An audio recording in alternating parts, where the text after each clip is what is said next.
एक गांव में एक गुजरी रहा करती थी।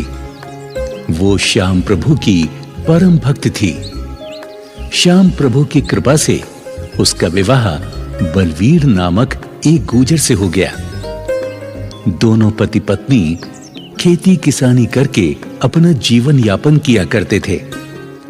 श्याम प्रभु का भजन गुणगान करते थे।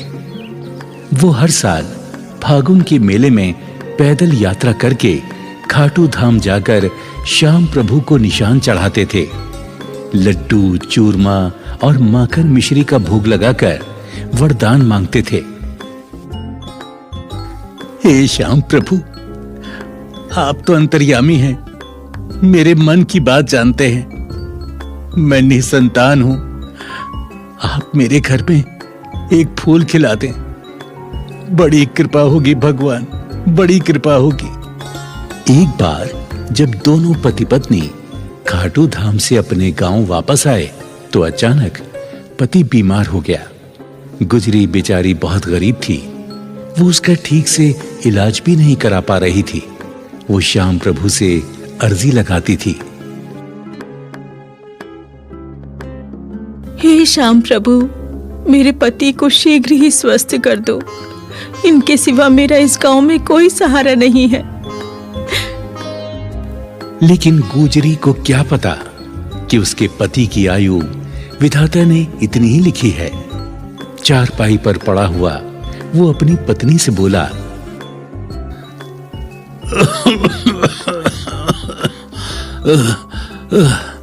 भाग्यवान, मुझे तो लगता है मेरा अंतिम समय आ गया है। हमने श्याम प्रभु से बहुत प्रार्थना की कि हमारे घर में भी एक फूल खिल जाए, तेरी गोद भर जाए। लेकिन प्रभु को कुछ और ही मंजूर है। मुझे क्षमा कर दे, मैं तुझे इस दुनिया में अकेले छोड़कर जा रहा हूं। नहीं, ऐसा मत कहो। देखो, तुम ठीक हो जाओगे। श्याम प्रभु तुम्हारी रक्षा करेंगे। हाँ, तुम बिल्कुल ठीक हो जाओगे।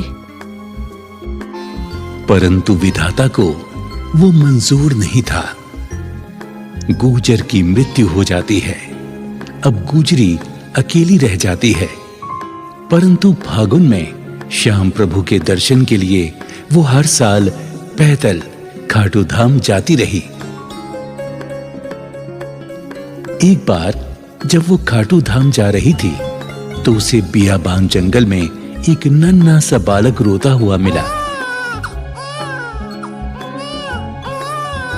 उसे देखकर गुजर ने चारों ओर देखा, पर बालक के पास उसे कोई नजर नहीं आया।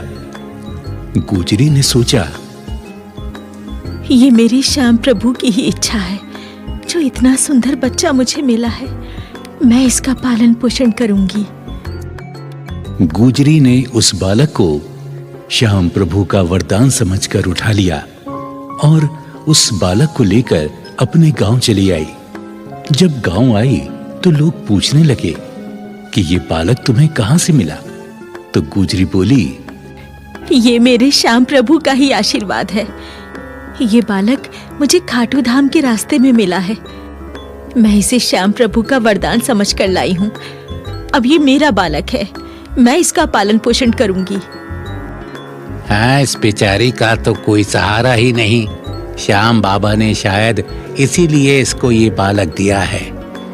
जय हो खाटू श्याम बाबा की, जय हो, जय हो। गुजरी उस बालक को बड़े लाड प्यार से पालने लगी। धीरे धीरे बालक 10 बरस का हो गया। हर साल पहले की तरह गुजरी बालक को लेकर फागुन मेले में श्याम प्रभु के दर्शन करने जाती रही। एक समय गुजरी बहुत बीमार हो गई तो वो श्याम बाबा से हाथ जोड़कर प्रार्थना करने लगी। हे श्याम प्रभु, मैं हर साल तुम्हारे दर्शन को पैदल पैदल जाती थी, मगर आज मैं विवश हूँ। मैं बीमार पड़ी हूँ, लाचार हूँ, चल फिर नहीं सकती। मुझे क्षमा करो प्रभु, मुझे क्षमा करो। मैं कैसे तुम्हारे मेले में आऊं? मुझे क्षमा करो प्रभु। माँ, तुम क्यों रो रही हो? मैं बड़ा हो जाऊंगा तो तुम्हारा इलाज शहर के किसी बड़े डॉक्टर से करवाऊंगा। तुम रो मत माँ। बेटा, मैं अपनी बीमारी से नहीं डरती। मुझे मौत का कोई भय नहीं। मैं तो सिर्फ अपने श्याम प्रभु से बिछड़ने के कारण रो रही हूँ। तुम चिंता मत करो माँ, श्याम बाबा हमें जरूर फागुन मेले में बुलाएंगे। इस प्रकार माँ की श्याम प्रभु के दर्शन की अभिलाषा को देखकर बेटा हमेशा सोचता, क्यों ना अपनी माँ को अपनी पीठ पर बैठाकर खाटू धाम की यात्रा कराऊं, माँ को फागुन मेले में ले जाऊं। जब बेटा 18 वर्ष का हो गया तो उसने निर्णय लिया कि वो अपनी माँ को जरूर खाटू धाम ले जाएगा और अपनी माँ से बोला, माँ, तुम दुखी क्यों होती हो? जब तुम्हारा बेटा है तो तुम चिंता ना करो। मैं तुम्हें अपनी पीठ पर बैठाकर खाटू धाम लेकर जाऊंगा। चलो माँ, तुम तैयार हो जाओ, हम लोग जल्दी ही चलेंगे। बेटा, खाटू धाम बहुत दूर है, तुम थक जाओगे। माँ, दुनिया के बोझ से माँ का बोझ उठाना ठीक है। तेरे आशीर्वाद से और श्याम बाबा की कृपा से मुझे कुछ नहीं होगा। माँ, तुम इनकार ना करो, चलो ना, तैयारी करो, चलते हैं। बेटे के आग्रह पर माँ तैयार हो जाती है। बेटे की पीठ पर माँ बैठ जाती है। बेटा खाटू धाम की यात्रा प्रारंभ कर देता है। कभी वो रास्ते में बैठ जाता तो कभी माँ को लेकर चलने लगता। तभी श्याम प्रभु अपना चमत्कार दिखाते हैं। रास्ते में उन्हें एक गाड़ीवान मिलता है। वो पूछता है, बेटे, तुम कहां जा रहे हो और ये बुढ़िया तुम्हारी कौन है? बाबा, ये मेरी माँ है। बीमारी के कारण ये चल नहीं सकती, इसीलिए मैं इसे अपनी पीठ पर बैठाकर खाटू धाम लेकर जा रहा हूं। माँ की इच्छा है कि मैं श्याम प्रभु के दर्शन करूं। वाह बेटा वाह, तुम धन्य हो जो अपनी माँ की इच्छा पूरी कर रहे हो। इस कलयुग में तुम श्रवण कुमार हो। धन्य हो बेटा, धन्य हो। अच्छा बेटा, तुम अपनी माँ को लेकर मेरी गाड़ी में बैठ जाओ। मैं भी खाटू धाम की ओर जा रहा हूं। तुम्हें मैं वहीं छोड़ दूंगा। इस गाड़ीवान को मैं जानता नहीं, मैंने कभी नहीं देखा इसको। मैं क्या करूं? ये तो मेरे लिए अनजान है। मैं इस पर बैठूं कि ना बैठूं? अरे बेटा, सोचो मत, बैठ जाओ। शायद श्याम बाबा की यही इच्छा हो। आ जाओ, बैठ जाओ गाड़ी में। माँ और बेटा दोनों गाड़ी में बैठ जाते हैं। थोड़ी देर के बाद खाटू श्याम के धाम पहुंच जाते हैं। लो बेटा, ये आ गया श्याम बाबा का दरबार। अब आप लोग बाबा के दर्शन करो, मैं चलता हूं। मुझे जरूरी काम से कहीं जाना है। धन्यवाद बाबा, आपका बहुत बहुत धन्यवाद। गुजरी और उसका बेटा वहां उतर जाते हैं। जैसे ही पलटकर देखते हैं, गाड़ीवान अदृश्य हो जाता है। हाँ, माँ, वो गाड़ीवान कहां चला गया? आपने देखा? अभी अभी तो उसने हमें यहां उतारा है। कहां चला गया वो? बेटा, ये मेरे श्याम प्रभु की लीला है। पता नहीं किस भेष में भगवान मिल जाए। चलो बेटा, अब देर ना करो, श्याम बाबा के दर्शन करें। धीरे धीरे रात होने लगी। माँ और बेटे मंदिर के पास ही सो गए।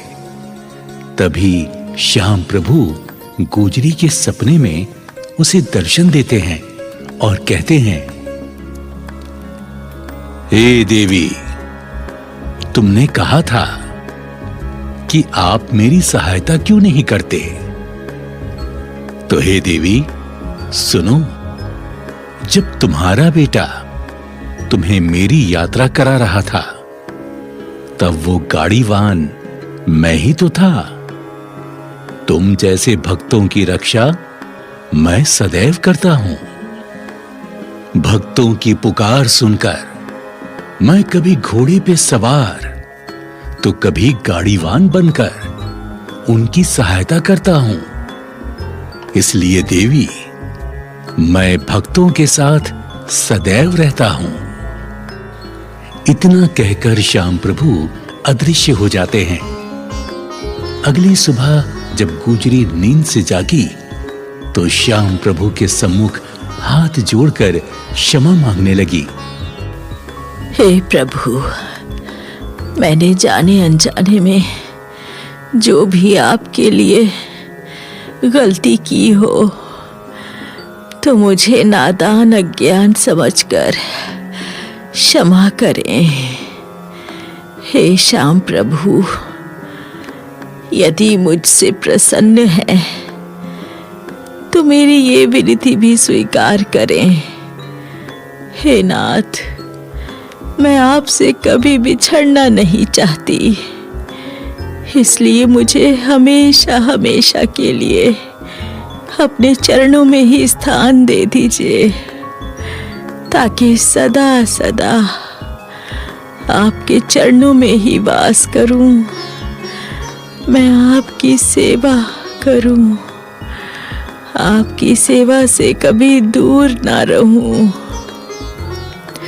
हे नाथ, मेरी दूसरी इच्छा है कि मेरा बेटा मेरे बाद अनाथ ना हो जाए। उसे सदा अपनी सेवा में ही रखना है प्रभु, सदा उसे अपनी सेवा में ही रखना।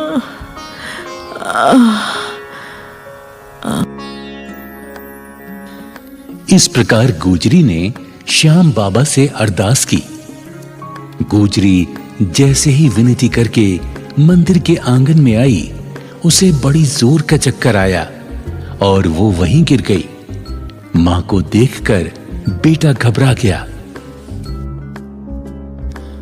अरे मां, मां, मां, मां, तुम्हें क्या हो गया? मां, मां आंखें खोलो, मां, मां आंखें खोलो, मां क्या हो गया तुम्हें? मां आंखें खोलो ना, मां आंखें खोलो, मां आंखें खोलो, मां क्या हो गया तुम्हें? मां। बेटे का विलाप सुनकर वहां कई लोग इकट्ठे हो गए। पुजारी ने हाथ पकड़कर नब्ज देखी तो वो सन्न रह गया। बोला, बेटा, अब तुम्हारी मां इस दुनिया में नहीं। शायद श्याम प्रभु की यही इच्छा थी। परंतु पुजारी जी, अब मैं क्या करूं? मैं तो असहाय हो गया हूं। मैं मां का अंतिम संस्कार कैसे करूंगा? बताइए, कैसे करूंगा मैं? बच्चा, तुम चिंता मत करो, हम चिता की तैयारी करते हैं। हाँ, हम सब मिलकर तुम्हारी माता का अंतिम संस्कार कराएंगे। नहीं, इस देवी को अग्नि नहीं दी जाएगी। ये श्याम बाबा की भक्तिन है, इसे समाधि में ही स्थान दिया जाएगा। वहां उपस्थित सभी लोगों ने उसकी बात मान ली और खाटू धाम से कुछ ही दूरी पर उसकी माता की समाधि स्थल बना दिया गया। वो गुजरी सदा सदा के लिए अमर हो गई। वो आज भी श्याम बाबा की सेवा में लीन है। बाबा, बाबा, मेरा अब कोई नहीं। आप तो हारे के सहारे हैं बाबा। मुझे भी सहारा दो, ताकि आपके धाम पर ही रहकर मैं सदा आपकी सेवा करता रहूं, सदा आपकी सेवा करता रहूं बाबा। और इस प्रकार वो बालक जो अपनी मां से बिछड़ गया था, वो श्याम प्रभु के वरदान से उस गुजरी को प्राप्त हुआ और खाटू श्याम का परम भक्त और श्याम बाबा का पुजारी बना। इससे यही प्रेरणा मिलती है कि श्याम प्रभु हारे के सहारे हैं। वो अपने भक्तों का हमेशा ध्यान रखते हैं। जय श्री खाटू श्याम की, जय हारे के सहारे की।